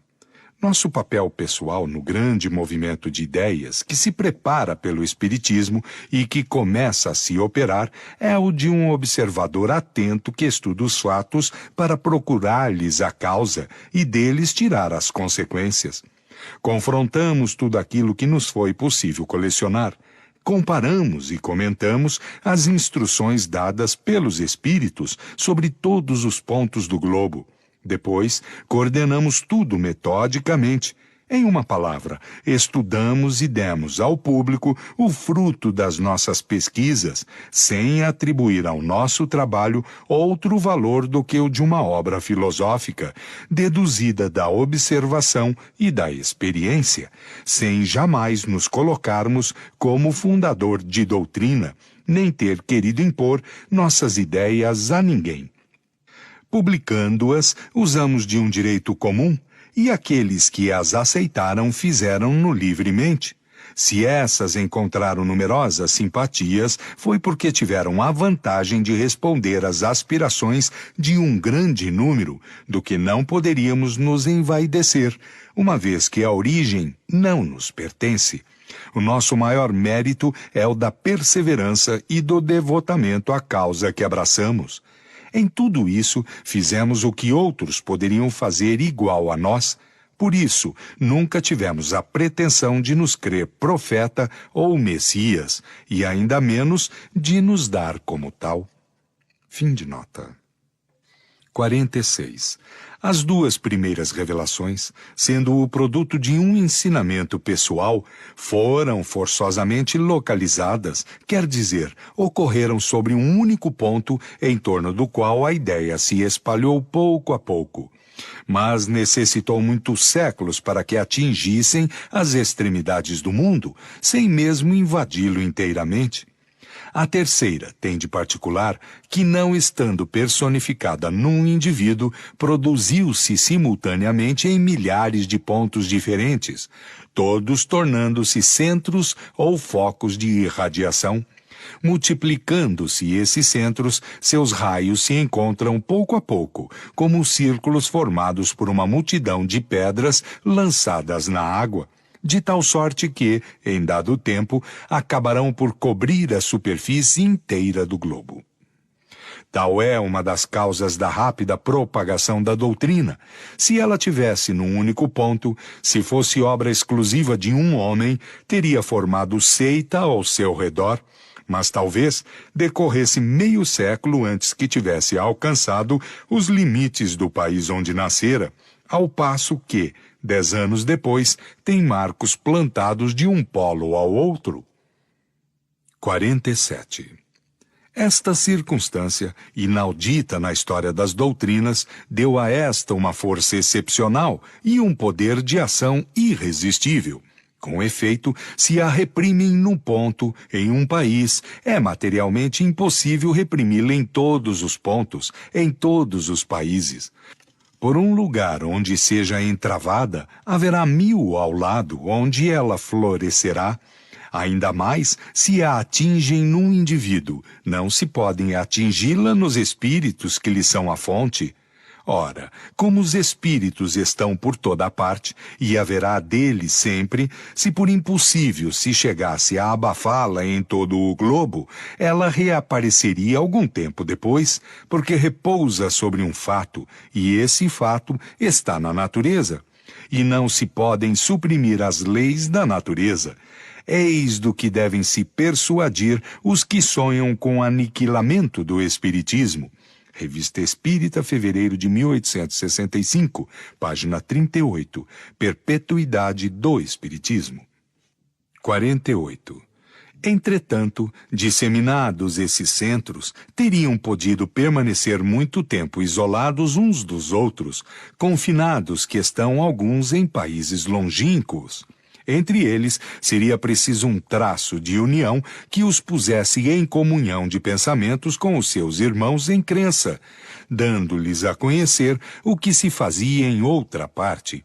Esse traço de união, que teria faltado ao Espiritismo na antiguidade, encontra-se nas publicações que vão por toda parte, que condensam sob uma forma única, concisa e metódica o ensinamento, dado por toda parte, sob formas múltiplas e em línguas diversas. 49. As 2 primeiras revelações não poderiam ser, senão, o resultado de um ensinamento direto. Deviam impor-se à fé pela autoridade da palavra do Mestre, não estando os homens bastante avançados para concorrer na sua elaboração. Notemos, todavia, entre elas, uma nuance bem sensível que se prende ao progresso dos costumes e das ideias, se bem que tenham sido produzidas no mesmo meio, mas após 18 séculos de intervalo. A doutrina de Moisés é absoluta, despótica, não admite discussão e se impõe ao povo pela força. A de Jesus, essencialmente conselheira, é livremente aceita e não se impõe senão pela persuasão. Foi controvertida mesmo durante a vida do seu fundador, que não desdenhava discutir com os seus adversários. 50. A terceira revelação veio numa época de emancipação e de maturidade intelectual, onde a inteligência desenvolvida não pode reduzir-se a um papel passivo, onde o homem não aceita nada cegamente, mas quer ver onde é conduzido, saber o porquê e o como de cada coisa. Devia ser, ao mesmo tempo, o produto de um ensinamento e o fruto do trabalho de pesquisa e do livre exame. Os espíritos não ensinam senão o exatamente necessário para colocar sobre o caminho da verdade, mas abstém-se de revelar o que o homem pode encontrar por si mesmo, deixando-lhe o cuidado de discutir, de controlar e de tudo submeter ao cadinho da razão, deixando-o mesmo, frequentemente, adquirir experiência às suas custas. Dão-lhe o princípio, os materiais, cabe-lhe tirar deles proveito e pô-los em prática. 51. Tendo os elementos da revelação espírita sido dados simultaneamente, em muitos pontos, a homens de todas as condições sociais e dos diversos graus de instrução, é evidente que as observações não poderiam ser feitas por toda a parte com o mesmo proveito, que as consequências a tirar delas, as deduções das leis que regem essa ordem de fenômenos, em uma palavra, a conclusão que devia estabelecer as ideias, não poderia sair senão do conjunto e da correlação dos fatos. Ora, cada centro isolado, circunscrito em círculo restrito, não vendo, o mais frequentemente, senão uma ordem particular de fatos, algumas vezes contraditórios na aparência, não tendo geralmente se ocupado senão com uma categoria de espíritos e, além do mais, achando-se na impossibilidade material de abraçar o conjunto, é por isso mesmo impotente para unir as observações isoladas a um princípio comum. Cada um, apreciando os fatos sob o ponto de vista dos seus conhecimentos e de suas crenças anteriores, ou da opinião particular dos espíritos que se manifestam, teriam surgido, em breve, tantas teorias e sistemas quantos fossem os centros, todos incompletos por falta de elementos de comparação e de controle. Em uma palavra, cada um estaria imobilizado em sua revelação parcial, crendo ter toda a verdade, por falta de saber que em 100 outros lugares obtinha-se mais ou melhor. 52. Por outro lado, convém notar que nenhuma parte do ensinamento espírita foi dada de maneira completa. Ele diz respeito a tão grande número de observações em assuntos tão diversos que exigem ou conhecimentos ou aptidões medianímicas especiais que teria sido impossível reunir em um mesmo ponto todas as condições necessárias. Devendo o ensinamento ser coletivo e não individual, os espíritos dividiram o trabalho disseminando os assuntos de estudo e de observação, como em certas fábricas a confecção de cada parte de um mesmo objeto é dividida entre diferentes operários. A revelação foi, assim, feita parcialmente, em diversos lugares, e por uma multidão de intermediários. E é dessa maneira que continua ainda neste momento, porque tudo não está revelado.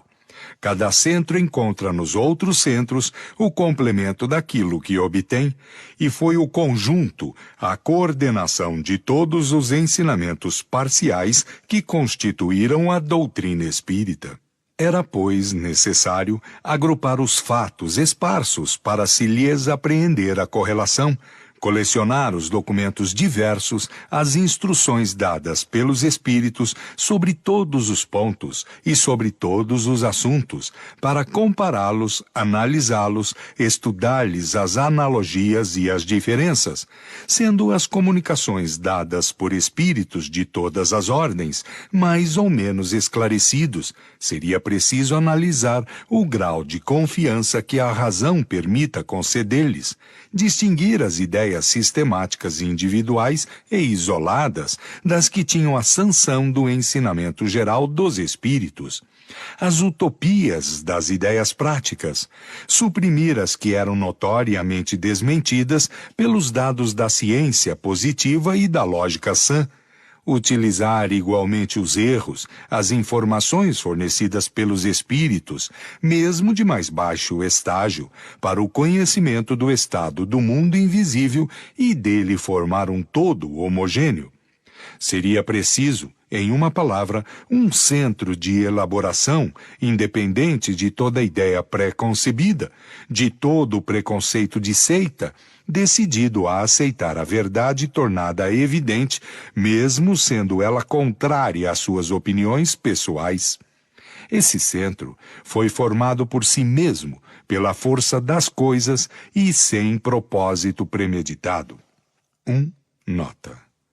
O Livro dos Espíritos, a primeira obra que fez o Espiritismo entrar no caminho filosófico pela dedução das consequências morais dos fatos, que abordou todas as partes da doutrina, tocando as mais importantes questões que ela levanta, foi desde a sua aparição o ponto de reunião para o qual, espontaneamente, convergiam os trabalhos individuais. É notório que da publicação desse livro data a era do espiritismo filosófico, estacionado até aí no domínio das experiências de curiosidade. Se esse livro conquistou a simpatia da maioria, foi porque era a expressão do sentimento dessa mesma maioria, e respondida às suas aspirações, foi também porque cada um nele encontrou a confirmação e uma explicação racional naquilo que obtinha em particular. Se estivesse em desacordo com o ensinamento geral dos espíritos, não haveria tido nenhum crédito e cairia prontamente no esquecimento. Ora, a quem se reuniu? Não foi ao homem que nada é por si mesmo, a gente que morre e desaparece, mas à ideia que não perece quando emana de uma força superior à do homem.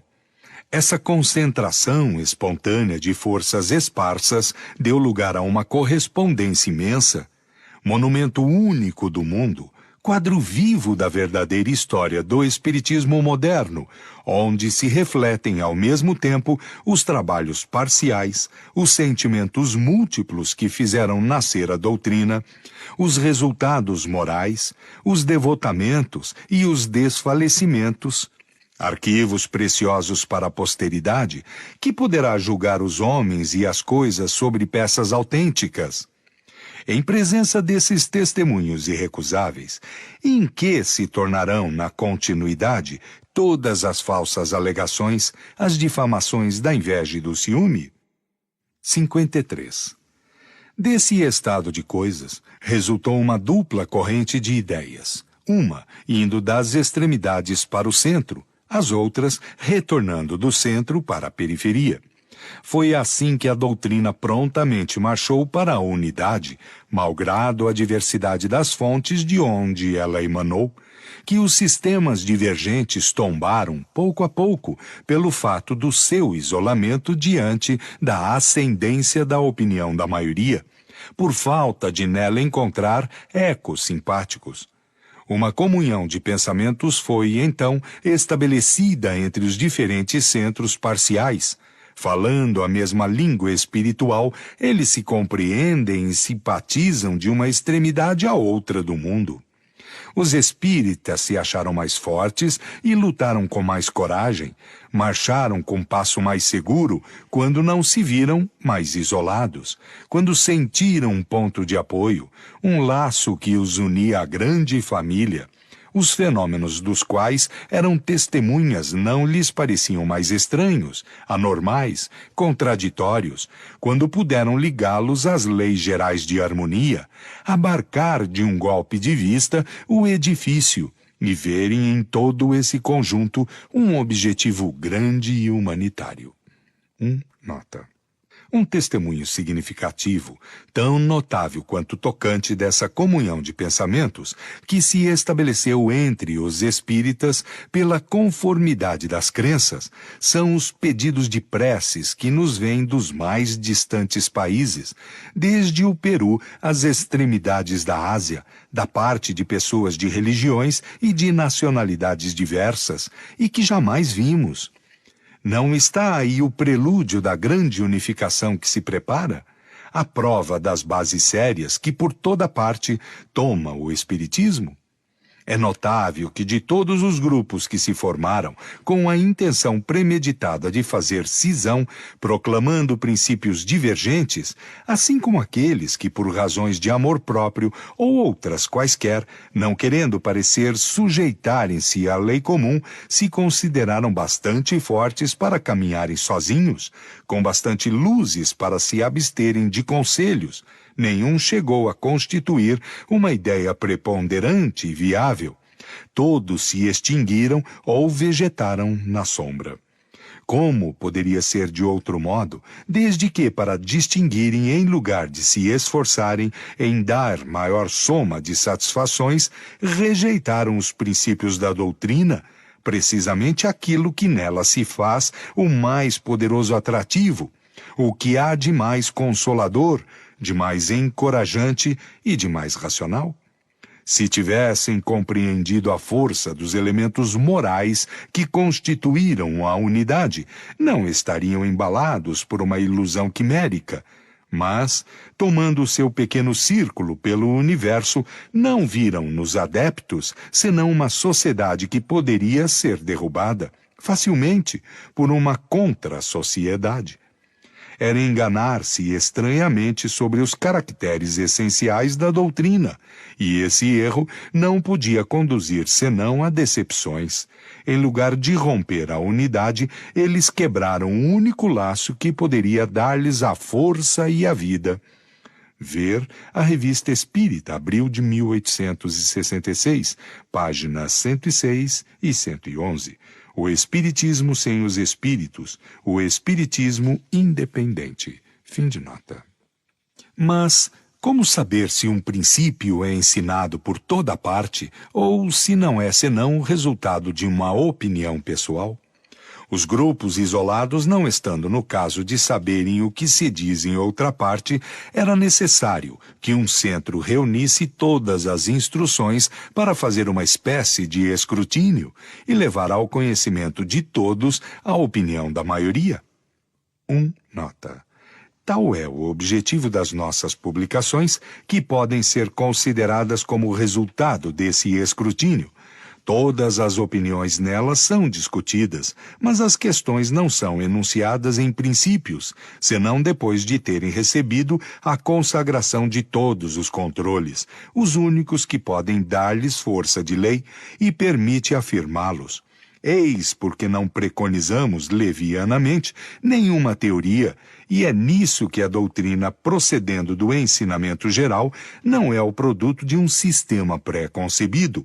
É também o que faz a sua força e assegura o seu futuro. Fim de nota. 54. Não há nenhuma ciência que em todas as suas partes tenha saído do cérebro de um homem. Todas, sem exceção, são produtos de observações sucessivas, apoiando-se sobre as observações precedentes, como sobre um ponto conhecido para chegar ao desconhecido. Foi assim que os espíritos procederam com o espiritismo, por isso seu ensinamento está graduado. Não abordam as questões senão à medida que os princípios sobre os quais devem se apoiar estejam suficientemente elaborados e que a opinião esteja madura para assimilá-los.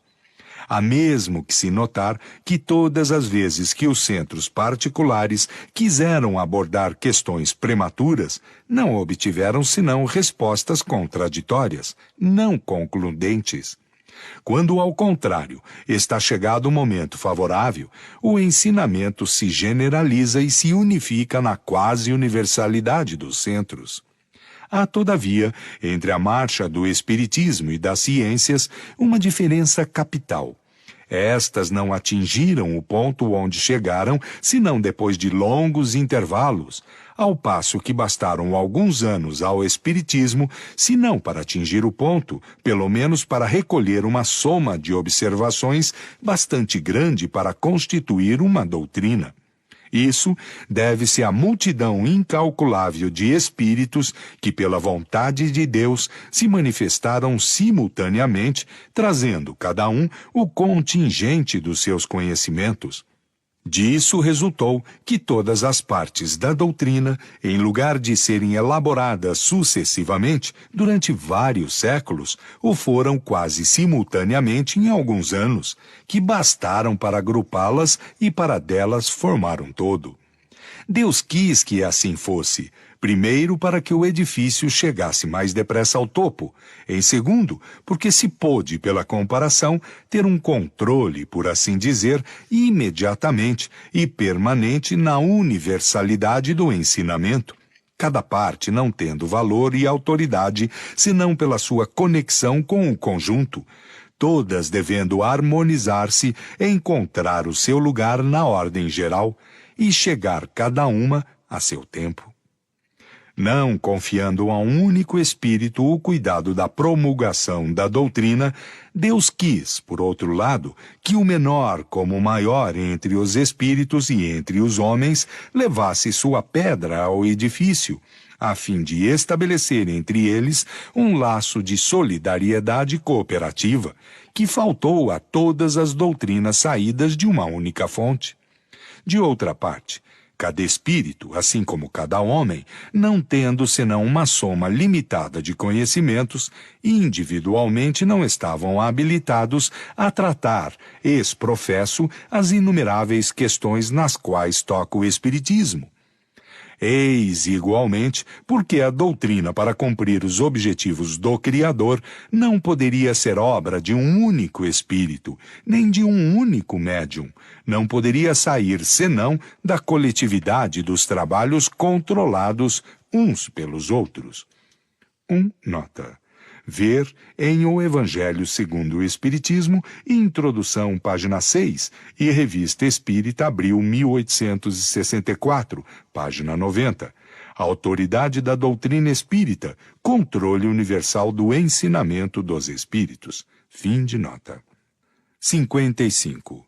O último caráter da revelação espírita, e que ressalta das próprias condições nas quais está feita, é que, apoiando-se sobre fatos, não pode ser senão essencialmente progressiva, como todas as ciências de observação.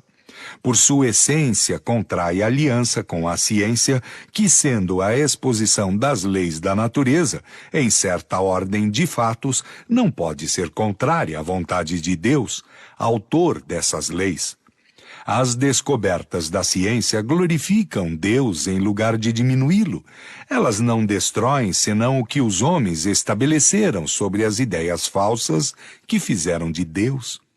O Espiritismo não coloca, pois, como princípio absoluto, senão o que está demonstrado como evidência, ou que ressalta logicamente da observação.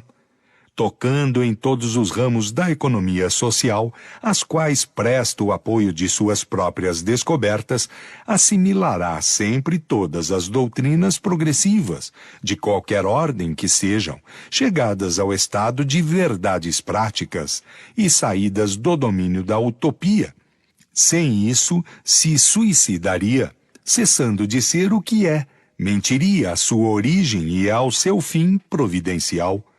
O Espiritismo, caminhando com o progresso, não será jamais ultrapassado, porque se novas descobertas lhe demonstrarem que está em erro sobre um ponto, modificar-se-á sobre esse ponto. Se uma nova verdade se revela, ele a aceita. 2. Nota. Diante de declarações tão claras e tão categóricas como as que estão contidas neste capítulo, caem todas as alegações de tendência ao absolutismo, à autocracia dos princípios, todas as falsas assimilações que pessoas prevenidas ou mal informadas prestam à doutrina. Estas declarações, aliás, não são novas. Nós as temos repetido bastante em nossos escritos para não deixar nenhuma dúvida a esse respeito. Elas nos assinalam, por outro lado, o nosso verdadeiro papel, o único que ambicionamos, o de trabalhador. Fim de nota. 56. Qual a utilidade da doutrina moral dos espíritos, uma vez que não é outra senão a do Cristo? O homem tem necessidade de uma revelação e não pode encontrar em si mesmo tudo o que lhe é necessário para se conduzir. Sob o ponto de vista moral, Deus, sem dúvida, deu ao homem um guia na sua consciência, que lhe diz: não faça a outrem o que não queres que se te faça. A força natural está certamente inscrita no coração dos homens, mas todos sabem lê-la? Nunca desprezaram seus sábios preceitos? Que fizeram da moral do Cristo? Como a praticam aqueles mesmos que a ensinam? Não se tornou uma letra morta, uma bela teoria, boa para os outros e não para si? Censurais a um pai por repetir 10 vezes, 100 vezes as mesmas instruções aos seus filhos, se não as aproveitam? Por que Deus faria menos do que um pai de família? Por que não enviaria de tempos em tempos entre os homens mensageiros especiais encarregados de chamá-los aos seus deveres, de reconduzi-los ao bom caminho quando dele se afastam, de abrirem os olhos da inteligência àqueles que os têm fechados, como os homens mais avançados enviam missionários entre os selvagens e os bárbaros? Os espíritos não ensinam outra moral senão a do Cristo, pela razão de que não há outra melhor. Mas, então, para que servem os seus ensinamentos, uma vez que não dizem senão o que nós sabemos? Poder-se-ia dizer tanto da moral do Cristo, que foi ensinada 500 anos antes dele por Sócrates e Platão, e em termos quase idênticos, de todos os moralistas que repetem a mesma coisa em todos os tons e sob todas as formas. Pois bem, os espíritos vêm simplesmente a aumentar o número dos moralistas, com a diferença que, manifestando-se em toda parte, se fazem ouvir tanto na choupana quanto no palácio, pelos ignorantes como pelas pessoas instruídas. O que o ensinamento dos espíritos acrescenta à moral do Cristo é o conhecimento dos princípios que ligam os mortos e os vivos, que completam as noções vagas que havia dado da alma, de seu passado e de seu futuro, e que dão por sanção à doutrina as próprias leis da natureza. Com a ajuda das novas luzes trazidas pelo Espiritismo e os Espíritos, o homem compreende a solidariedade que liga todos os seres. A caridade e a fraternidade tornam-se necessidade social. Faz por convicção o que não fazia senão por dever, e o faz melhor. Quando os homens praticarem a moral do Cristo, só então poderão dizer que não têm mais necessidade de moralistas, encarnados ou desencarnados, mas então também Deus não mais lhos enviará. 57.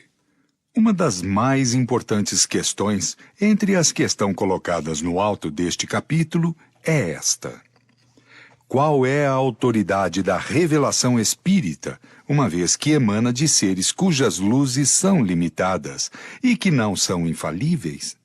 A objeção seria séria se essa revelação não consistisse senão do ensinamento dos espíritos, se devêssemos tê-la deles exclusivamente e aceitá-la de olhos fechados. Ela é sem valor desde o instante em que o homem lhe traz o concurso de sua inteligência e de seu julgamento. Que os espíritos se limitem a colocá-lo no caminho das deduções que pode tirar da observação dos fatos. Ora, as manifestações e suas inumeráveis variedades são fatos. O homem os estuda, neles procura a lei e é ajudado neste trabalho pelos espíritos de todas as ordens, que são antes colaboradores do que reveladores, no sentido usual da palavra. Submete as suas declarações ao controle da lógica e do bom senso.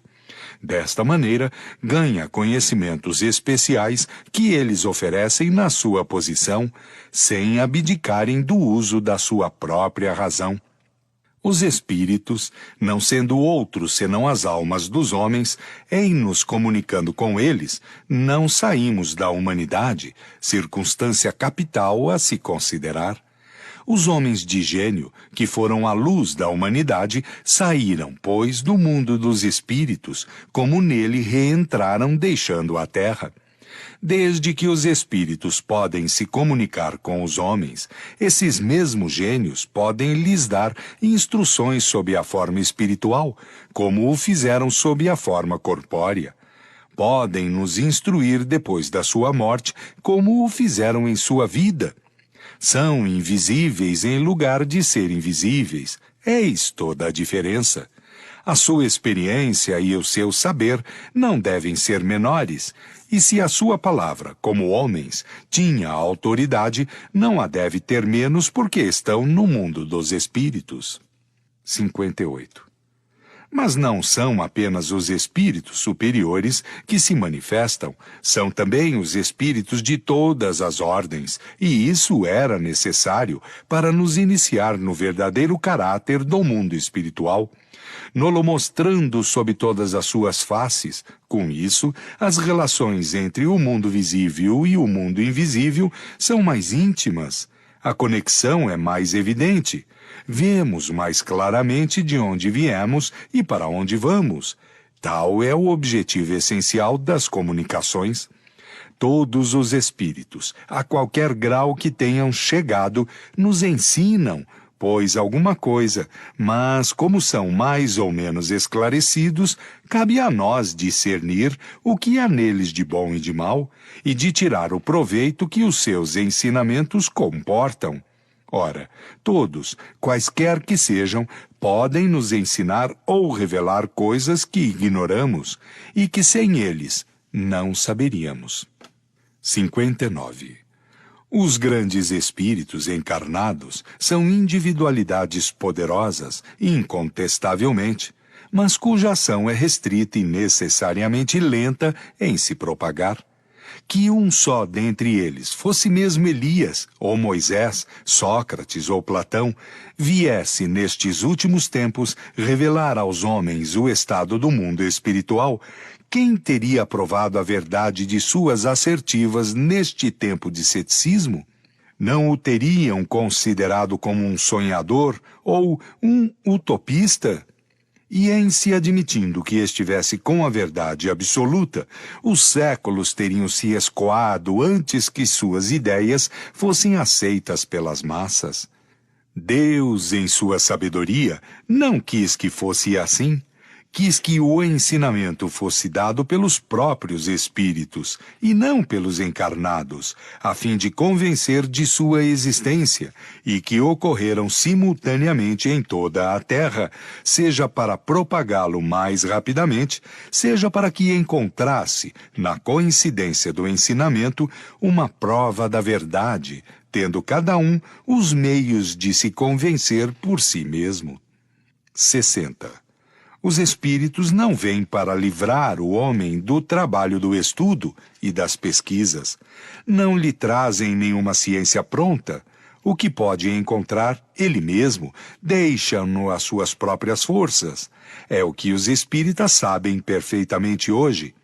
Desde muito tempo, a experiência demonstrou o erro da opinião que atribuía aos espíritos todo o saber e toda a sabedoria, e que bastava dirigir-se ao primeiro espírito que chegasse para conhecer todas as coisas. Saídos da humanidade, os espíritos lhe são uma das faces, como sobre a terra, os há superiores e vulgares. Muitos deles sabem, pois, científica e filosoficamente, menos do que certos homens. Dizem o que sabem, nem mais nem menos. Como entre os homens, os mais avançados podem nos informar sobre mais coisas, dar-nos conselhos mais judiciosos do que os atrasados. Pedir conselhos aos espíritos não é se dirigir às forças sobrenaturais, mas aos semelhantes, aqueles mesmos a quem nos teríamos dirigido em seu viver, aos parentes, aos amigos ou aos indivíduos mais esclarecidos do que nós. Eis do que importa se persuadir, e o ignoram aqueles que, não tendo estudado o Espiritismo, fazem uma ideia completamente falsa sobre a natureza do mundo dos espíritos e das relações de além-túmulo. 61. Qual é, pois, a utilidade dessas manifestações, ou, querendo dessas revelações, se os espíritos não sabem mais do que nós, ou se não dizem tudo o que sabem? Primeiro, como o dissemos, ele se abstém de nos dar o que podemos adquirir pelo trabalho. Em segundo lugar, há coisas que não lhes é permitido revelar, porque o nosso grau de adiantamento não comporta. Mas isso à parte, as condições da nova existência alargam o círculo das suas percepções. Veem o que não viam na Terra, livres dos entraves da matéria, liberados dos cuidados da vida corporal, julgam as coisas de um ponto de vista mais elevado e, por isso mesmo, mais sadiamente. A sua perspicácia abarca um horizonte mais vasto, compreendem os seus erros, retificam as suas ideias e se desembaraçam dos preconceitos humanos. É nisto que consiste a superioridade dos espíritos sobre a humanidade corporal e que seus conselhos podem ser, com relação ao seu grau de adiantamento, mais judiciosos e mais desinteressados do que os dos encarnados. o meio em que se encontram lhes permite, por outro lado, nos iniciar nas coisas da vida futura, que ignoramos e que não podemos aprender naquela em que estamos. Até hoje o homem não havia criado senão hipóteses sobre o seu futuro. Eis porque suas crenças sobre esse ponto ficaram divididas em sistemas tão numerosos e tão divergentes, desde o niilismo até as fantásticas concepções do inferno e do paraíso. Hoje, são as testemunhas oculares, os próprios atores da vida de além-túmulo que vêm dizer o que ela é, e os únicos que poderiam fazê-lo. Essas manifestações, portanto, serviram para nos dar a conhecer o mundo invisível que nos rodeia e que não supunhamos, e só esse conhecimento seria de uma importância capital. Supondo-se que os espíritos fossem incapazes de algo, nos ensinara mais. Se fordes a um país novo para vós, rejeitarias as informações de um humilde aldeão que encontrasseis? Recusaríeis interrogá-lo sobre o estado do caminho, porque não é senão um camponês? Não esperarias dele, certamente, esclarecimentos de uma alta importância, mas tal como é, e em sua esfera poderia, sobre certos pontos, vos informar melhor do que um sábio que não conhecesse o país. Tiraríeis das suas indicações consequências que ele mesmo não poderia tirar, mas não teria sido menos um instrumento útil para as vossas observações, não tivesse servido senão para vos fazer conhecer os costumes dos camponeses. Ocorre o mesmo com as relações com os espíritos, onde o menor pode servir para nos ensinar alguma coisa. 62. Uma comparação vulgar fará compreender ainda melhor a situação. Um navio, carregado de emigrantes, parte para um destino longínquo, carrega homens de todas as condições, parentes e amigos daqueles que ficam. Ouve-se que esse navio naufragou. Nenhum traço dele restou, nenhuma notícia chegou sobre a sua sorte. Pensa-se que todos os viajantes pereceram e o luto está em todas as famílias. Entretanto, a tripulação toda, sem exceção de um único homem, aportou a uma terra desconhecida, abundante e fértil, onde todos vivem felizes sob um céu clemente. Mas isso é ignorado. Ora, eis que um dia um outro navio aporta a essa terra e aí encontra todos os náufragos sãos e salvos. A feliz notícia se espalha com a rapidez de um raio. Cada um diz: nossos amigos não estão perdidos, e rendem graças a Deus por isso. Não podem se ver, mas se correspondem, trocam testemunhos de afeições, e eis que a felicidade sucede à tristeza. Tal é a imagem da vida terrestre e da vida de além-túmulo, antes e depois da revelação moderna. Esta, semelhante ao segundo navio, nos traz a boa notícia da sobrevivência daqueles que nos são caros e a certeza de reencontrá-los um dia. A dúvida sobre a sua sorte e sobre a nossa não existe mais. O desencorajamento se apaga diante da esperança. Mas outros resultados vêm fecundar essa revelação. Deus, julgando a humanidade madura para penetrar o mistério do seu destino e contemplar a sangue frio notícias maravilhosas, permitiu que o véu, que separa o mundo visível do mundo invisível, fosse levantado. O fato das manifestações nada tem de extra-humano. É a humanidade espiritual que vem conversar com a humanidade corporal e dizer-lhe: nós existimos, pois o nada não existe. Eis o que somos, e eis o que sereis. O futuro está para vós como está para nós. Caminhais nas trevas, viemos iluminar a vossa rota e franquear o caminho. E eis ao acaso, mostramo-vos o objetivo. A vida terrena era tudo para vós, porque não víeis nada além dela. Viemos vos dizer, mostrando-vos a vida espiritual. A vida terrestre nada é. A vossa visão detinha-se no túmulo, Nós vos mostramos além dele um horizonte esplêndido. Não sabíeis porque sofríeis na terra. Agora, no sofrimento, vedes a justiça de Deus. O bem não tinha frutos aparentes para o futuro. Doravante, terá um objetivo e será uma necessidade.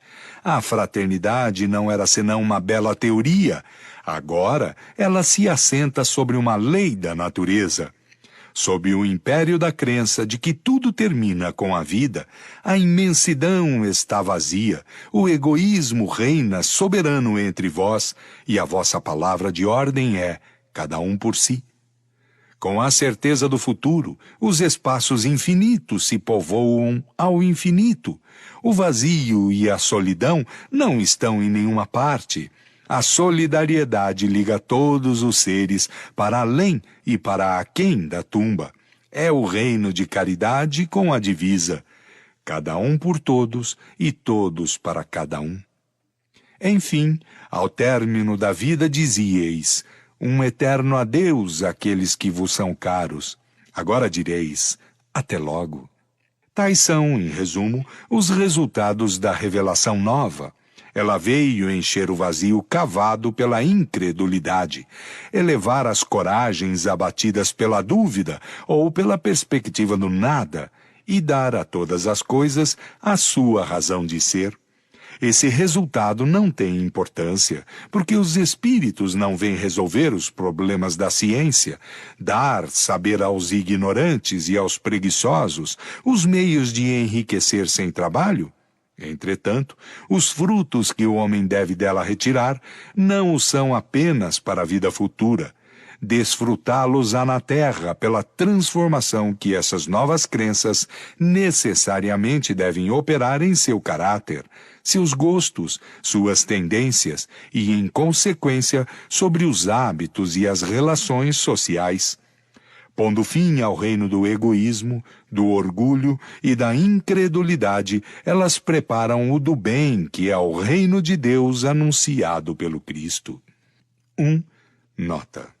O emprego do artigo diante da palavra Cristo, do grego Christos, ungido, empregado em um sentido absoluto, é mais correto, visto que esse termo não é o nome do Messias de Nazaré, mas uma qualidade tomada substantivamente. Dir-se-á, pois, Jesus era Cristo anunciado, a morte do Cristo e não de Cristo, ao passo que se diz a morte de Jesus e não a morte do Jesus. Em Jesus Cristo, as duas palavras reunidas formam um único nome próprio.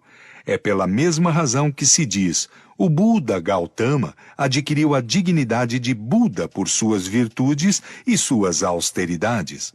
A vida do Buda, como se diz, o exército do faraó e não de faraó. Henri IV era rei, o título de rei, a morte do rei e não de rei. Fim de nota.